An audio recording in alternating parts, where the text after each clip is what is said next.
Pemirsa, Majelis Ulama Indonesia atau MUI mengapresiasi langkah pemerintah yang telah mengundangkan Kitab Undang-Undang Hukum Pidana atau KUHP baru.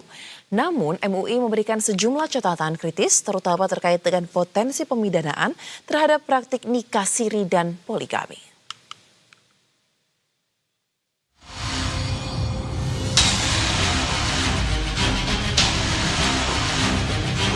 Ketua MUI Bidang Fatwa Asrorun Niam Soleh mengkritisi pasal di KUHP baru, salah satunya mengenai nikah siri dan poligami yang dapat dipidana. Di laman resmi MUI pada Selasa 6 Januari lalu, Niam menjelaskan, dalam konteks administrasi kenegaraan, peristiwa perkawinan memang perlu dicatatkan sebagai bentuk tanggung jawab negara dalam mengadministrasikan peristiwa keagamaan, yaitu pernikahan. Kepentingannya untuk memberikan perlindungan terhadap hak-hak keperdataan dan hak sipil masyarakat. Menurut Niam, sementara KUHP mengatur larangan perkawinan terhadap seseorang yang ada penghalang yang sah, seperti menikahi perempuan yang sudah berada dalam ikatan perkawinan sebelumnya. Niam mengingatkan bahwa ketentuan mengenai larangan menikah dengan pihak-pihak tertentu telah diatur secara jelas dalam Undang-Undang Perkawinan, Kompilasi Hukum Islam, serta ketentuan fikih yang telah diatur secara jelas, yakni perempuan yang haram dinikahi atau al-muharamat minan nisa seperti anak kandung, ibu kandung, saudara kandung, dan saudara sepersusuan. Jika pernikahan dilakukan dengan kesengajaan meski ada penghalang sah, maka perbuatan tersebut dapat berdampak pidana. Namun demikian, Niam menilai pemidanaan terhadap nikah siri tidaklah tepat. Niam menegaskan perkawinan adalah peristiwa keperdataan sehingga solusinya keperdataan, bukanlah pemidanaan. Menurut Niam, memidanakan sesuatu yang pada hakikatnya urusan perdata, maka perlu diluruskan dan diperbaiki. Niam menyampaikan MUI memberikan perhatian serius terhadap implementasi KUHP baru agar penerapannya berjalan baik dan benar-benar berdampak pada terciptanya ketertiban masyarakat. Niam menjelaskan bahwa pasal 402 KUHP mengatur pemidanaan terhadap orang yang melangsungkan perkawinan, padahal diketahui terdapat penghalang sah untuk melangsungkan perkawinan tersebut. Menurutnya, ketentuan tersebut sejatinya sudah jelas dan memiliki batasan tegas, yakni adanya penghalang sah. Sementara itu, Undang-Undang Perkawinan menyatakan bahwa perkawinan dinyatakan sah apabila dilaksanakan sesuai dengan ketentuan agama, sebagaimana diatur dalam pasal 2 ayat 1. Lebih lanjut, ia menambahkan, dalam perspektif Islam, penghalang sah perkawinan adalah ketika seorang perempuan masih terikat perkawinan dengan laki-laki lain. Adapun bagi laki-laki, keberadaan istri tidak menjadi penghalang yang sah yang menyebabkan ketidakabsahan pernikahan. Karenanya, pernikahan siri sepanjang syarat rukun terpenuhi tidak memenuhi syarat untuk adanya pemidanaan. Dengan demikian, menurut Niam, pemidanaan nikah siri dengan dasar pasal 402 KUHP merupakan tafsir yang keliru dan tidak sejalan dengan hukum yang berlaku. Ia menekankan pentingnya pengawasan terhadap implementasi KUHP agar benar-benar menghadirkan kemaslahatan bagi masyarakat luas.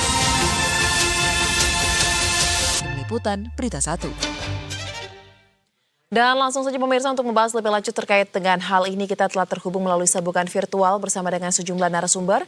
Di antaranya ada Ketua Majelis Ulama Indonesia Bidang Fatwa Profesor Kiai Haji Asrorun Niam Soleh, kemudian pakar hukum keluarga dan pernikahan dari Fakultas Hukum Universitas Indonesia, Ibu Neng Jubaida. Halo, Assalamualaikum, selamat malam Bapak Ibu.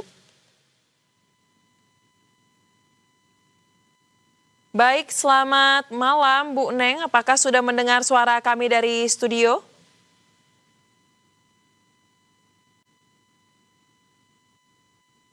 Baik, selamat malam Bu Neng.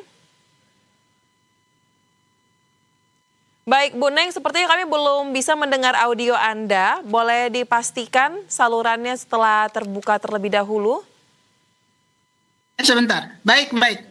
Baik, selamat malam. Terima kasih meluangkan waktunya bersama kami di Berita Satu Utama Bu Neng. Dan selain Bu Neng, tadi kami juga sudah menyampaikan bahwa sudah hadir pula Ketua Majelis Ulama Indonesia Bidang Fatwa, Profesor Kiai Haji Asrorun Niam Soleh untuk bergabung pada dialog kita di malam hari ini. Nah, saya ingin ke Bu Neng terlebih dahulu. Bu, kalau kita mencermati terkait dengan polemik perzinahan ya, ataupun terkait dengan spesifik dalam hal ini persoalan nikah siri dan poligami Bu, di dalam pasal 402 KUHP baru. Nah, Anda melihat apakah memang aturan yang dimuat dalam KUHP baru ini sangat bertentangan dengan aturan yang kita gunakan dalam mengatur terkait dengan perkawinan di Indonesia, khususnya juga mungkin terkait dengan kompilasi hukum Islam ya Bu ya, untuk terkait dengan pernikahan. Bagaimana pandangan Anda? Ya, Bismillahirrahmanirrahim. Assalamualaikum warahmatullahi wabarakatuh. Memang ini sangat terkait menurut saya. Di dalam pasal 402 ayat 1 huruf A itu ditentukan bahwa setiap orang yang dirinya itu terikat perkawinan, kemudian dia melakukan perkawinan, nah itu ada halangan yang sah untuk melakukan perkawinan. Begitu juga ada orang yang akan melakukan perkawinan, dia tahu bahwa pasangannya yang akan dinikahinya itu adalah terikat perkawinan, maka itu dilarang melakukan perkawinan. Ayat 2-nya ditentukan bahwa apabila orang yang menyembunyikan perkawinannya kepada yang lain, bahwa dia itu terikat perkawinan, nah itu juga dilarang. Hukumannya berapa itu? Hukumannya kalau ayat 1 itu hukumannya 4 tahun 6 bulan atau denda kategori 4. Kalau ayat 2 hukumannya 6 tahun. Nggak main-main itu. Kemudian dendanya kategori 2. Nah hal ini tentunya kita melihatnya harus dikaitkan dengan peraturan perundang-undangan yang terkait dengan hukum perkawinan. Betul. Hal itu tentunya katakanlah poligami. Kalau poligami sebetulnya itu dilihat dulu dalam hal poligami. Lihat dari agamanya. Agama di Indonesia kan ada 6 agama yang diakui, katakanlah begitu, ya kan? Nah dalam hal ini kalau dari orang yang beragama Islam atau agama yang lain itu memang dibolehkan poligami. Asal memenuhi peraturan perundang-undangan tentunya dalam hal ini. Dibolehkan dalam pasal 3 ayat 2 dari Undang-Undang Perkawinan, itu suami boleh beristri lebih dari seorang. Asal para pihak itu sepakat. Nah para pihak ini siapa? Pihak suami dan keluarga, pihak istri terdahulu dan keluarga, dan pihak yang perempuan yang akan dinikahi dan keluarga. Nah dalam hal ini ada keterbukaan. Nah jadi itu harus dipenuhi dalam suatu poligami. Kemudian terkait dengan pasal 4, pasal 5, ada syarat alternatif, ada syarat kumulatif. Tidak usah saya jelaskan di sini, terlalu singkat waktunya. Asal kalau hal itu dipenuhi, memenuhi pasal 2 ayat 1 berarti itu sah perkawinannya, poligaminya sah. Nah kalau agama yang lain melarang, nah itu baru langsung bisa dikenakan pasal 402. Tapi kalau dalam Islam boleh poligami. Nah poligami tentunya harus sesuai dengan hukum Islam tentunya di sini. Baik. Nah kemudian kalau misalkan ada lagi poligami misalkan dengan saudara istri, saudara sekandung, seayah seibu, dengan keponakan istri, dengan tante atau bibi istri dari ayah atau dari ibu. Nah itu memang dilarang. Itu batal demi hukum perkawinannya. Itu tidak boleh. Nah dalam hal itu tentu harus dilihat dulu. Bagaimana dengan halnya poligami tersebut, sah atau tidak? Nah, jadi jangan sampai hal ini juga disamakan. Bayangkan ini, Ananda, dalam pasal 411 atau 812 dari KUHP yang baru itu, apabila suami atau istri itu melakukan kohabitasi, hidup bersama tanpa ikatan perkawinan yang sah, hukumannya berapa? Cuma 6 bulan. Deliknya juga delik aduan yang bisa diadukan oleh istri atau suami saja. Dalam pasal 402, 403 itu delik biasa, delik umum. Nah itu tentunya juga meresahkan kalau menurut saya begitu. Ini kita harus melihat, memang harus dirinci dulu siapa saja yang sah perkawinannya, yang tidak sah perkawinannya, agama apa yang membolehkan dan agama apa yang tidak membolehkan. Karena ini kan hukum nasional. Nah seperti itu nak. Emang itu biasa manggil nak nih, mohon maaf ini. Baik, tidak apa-apa Bu Neng. Jadi intinya Anda melihat bahwa terkait dengan pasal 402 ini dikatakan oleh pihak pemerintah ini memiliki tujuan untuk melindungi istri atau melindungi pihak perempuan. Apakah Anda melihat itu terimplementasi dengan nyata ketika nantinya akan diberlakukan di berlapangan? Nah jadi begini, itu ada memang perlindungan. Tapi dalam hal ini tentunya harus melihat, karena istri terdahulu itu dapat melakukan pembatalan perkawinan atas suaminya secara perdata terlebih dahulu. Ada hak untuk melakukan pembatalan perkawinan kepada suaminya apabila dia itu menikah tanpa izin dari istri. Nah seperti itu. Tanpa izin artinya di dalam pasal 4 dari Undang-Undang Perkawinan. Nah dalam hal ini tentunya itu hak dari istri. Kalau langsung katakanlah dipidana, lalu bagaimana perlindungan terhadap istri dan terhadap anak yang suaminya itu langsung dipidana begitu karena melakukan poligami. Harus dilihat, kita harus bijak melihatnya tentang hal ini. Kan kalau dalam pasal 1 maaf, pasal 402 dari ayat 1 KUHP yang baru itu hukumannya 4 tahun 6 bulan. Bayangkan, walaupun itu ada alternatif denda kategori 4. Kategori 4 itu berapa kalau tidak salah 500 juta. Tapi dalam hal ini kita melindungi anak juga. Bagaimana halnya anak, ayah yang katakanlah ayahnya yang melakukan entah itu poligami, poligini kalau dalam ini. Nah, dalam tentunya hal ini harus dilihat dari secara keseluruhan. Jangan sampai hak-hak dari istri pertama atau istri terdahulu dengan anak-anak juga menjadi korban lah oleh pasal ini. Nah, kecuali poliandri, poliandri memang dilarang di dalam undang-undang perkawinan. Ini terkait dengan larangan perkawinan pasal 8 dari undang-undang perkawinan. Belum lagi tidak hanya pasal 402 tapi juga dalam pasal 403. Dalam pasal 403 itu adalah apabila seseorang yang mengetahui katakanlah dirinya itu baginya ada halangan perkawinan. Kemudian dia melakukan perkawinan dengan yang lain dan perkawinan itu batal atau tidak sah. Nah, itu dikenakan hukuman 6 tahun atau denda kategori 5 kalau tidak salah. Nah, hal ini itu terkait dengan larangan perkawinan, itu harus dirinci lagi terkait dengan pasal 8 dari undang-undang perkawinan. Apabila melakukan perkawinan dengan keluarga sedarah ke atas, dengan ayahnya, dengan ibunya, dengan neneknya dan seterusnya. Kemudian kalau ke bawah dengan anaknya, ke samping dengan saudaranya. Kemudian juga dengan hubungan semenda dengan mertuanya atau dengan anak tirinya yang kalau Islam namanya ba'da dukhul, dengan saudara sesusuannya, atau mungkin juga perkawinan karena agamanya memang melarang. Di samping itu larangan poligami dengan saudara istri dan yang tadi sudah saya temukan. Yang tadi saya sudah sampaikan. Jadi kita harus melihat, harus rinci di sini. Betul. Tidak langsung orang dikenakan hukumannya nggak main-main, tidak bisa dilakukan keadilan restoratif di dalam KUHP baru pasal 79 sampai dengan pasal 88. Baik, Bu Neng. Bisa. Hukumannya berapa? Hukumannya 4 tahun 6 bulan atau kategori 4. Sedangkan di dalam KUHP yang baru itu hukumannya berapa yang bisa keadilan restoratif? Itu adalah memang paling lama 5 tahun tapi kategori 3. Nah, hal ini mau bagaimana gitu loh. Kita harus melindungi hal ini. Jangan disamakan dengan zina. Baik, Bu Neng. Pernikahan yang tidak dicatatkan tidak sama dengan zina. Kita harus melindungi. Baik. Nah, saat ini kita sudah bergabung juga dengan Profesor Kiai Haji Asrorun Niam Soleh, Ketua Majelis Ulama Indonesia bidang fatwa. Assalamualaikum, selamat malam, Prof. Niam. Waalaikumsalam warahmatullahi wabarakatuh. Gimana kabar? Baik, Prof. Niam, tadi sambil menunggu Prof untuk bergabung, kami sudah sempat mengulas beberapa hal terkait dengan polemik nikah siri dan juga poligami yang diatur dalam KUHP baru. Dan untuk saat ini saya ingin juga mendengar dari MUI sendiri, mungkin bisa dijelaskan Prof secara singkat terkait dengan mengapa terkait dengan pasal yang mengatur khususnya di 402 ya dan 403 ini ada catatan penting dari Majelis Ulama Indonesia. Silakan. Ya, terima kasih ya. Yang pertama, MUI tentu mengapresiasi ya atas diundangkannya atau mulai diberlakukannya KUHP baru ini menggantikan KUHP warisan kolonial. Artinya kita sudah bergerak dari tinggalan kolonialisme Belanda menjadi acuan hukum kita pada KUHP yang baru. Idealnya memang KUHP yang baru ini menyerap norma yang hidup di tengah masyarakat berbasis kepada norma nilai yang hidup di tengah masyarakat kita, termasuk norma agama ya, di mana Islam menjadi agama bagi rakyat Indonesia yang mayoritasnya Muslim.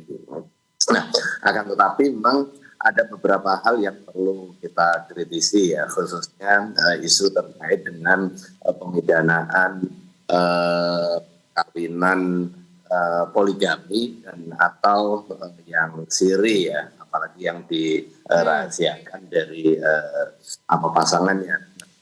Poin pentingnya sebenarnya perkawinan itu kan sebenarnya peristiwa keperdataan yang terkait dengan masalah keagamaan gitu ya. Kalau merujuk pada pasal 2 ayat 1 Undang-Undang Perkawinan itu secara eksplisit dinyatakan bahwa keabsahan perkawinan itu didasarkan kepada ketentuan keagamaan. Ini yang saya kira penting sekali ya. Nah, klausul di pasal 402 mengenai soal pemidanaan peristiwa perkawinan pada kondisi apa? Pada kondisi yang ada penghalang yang sah. Nah, Baik. sekarang kalau merujuk kepada undang-undang perkawinan, di mana undang-undang perkawinan menetapkan keabsahan itu pada ketentuan keagamaan, maka harusnya terminologi itu dipahami sesuatu yang menjadi penghalang yang sah itu ya yang dalam konteks keagamaan. Baik. Kalau di dalam konteks Islam, penghalang yang sah itu apa saja? Misalnya dia wanita yang terikat perkawinan, maka kita nggak boleh menikahi karena di situ ada penghalang. Ini yang pertama. Kemudian wanita itu ternyata saudara kandungnya, wanita itu ternyata saudara sesusuan, wanita itu ternyata ada hubungan darah anak dan lain sebagainya. Ini jelas sebagai penghalang yang sah. Sementara kalau memaknai penghalang yang sah itu adalah soal tidak diizinkan oleh suami, kalau toh itu masuk masalah, tentu itu adalah masalah administratif, bukan masalah pidana. Kira-kira gitu.